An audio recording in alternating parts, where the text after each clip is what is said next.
சென்னையில் மழை காரணமாக காசிமேடு பகுதியைச் சேர்ந்த 1000க்கும் மேற்பட்ட மீனவர்கள் கடலுக்கு மீன்பிடிக்க செல்லவில்லை.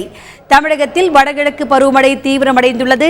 மேலும் புதுச்சேரி அருகே காற்றழுத்த தாழ்வு பகுதி கரையை கடந்ததால் சென்னை உள்ளிட்ட கடலோர மாவட்டங்களில் தொடர்ந்து மழை பெய்து வருகிறது. வானிலை ஆய்வு மைய எச்சரிக்கையினாலும் கடல் சீற்றமாக காணப்படுவதாலும் சென்னை காசிமேடு பகுதி மீனவர்கள் கடலுக்கு மீன்பிடிக்க செல்லவில்லை. ஆயிரக்கணக்கான படகுகள் கரை பகுதியில் நிறுத்தி வைக்கப்பட்டுள்ளன. மழையால் மீன்பிடி தொழில் பாதிக்கப்பட்டுள்ளதாக மீனவர்கள் வருத்தம் தெரிவிக்கின்றனர். மழை கடுமையான அளவிலே பாதிப்பை ஏற்படுத்தியிருக்கிறது.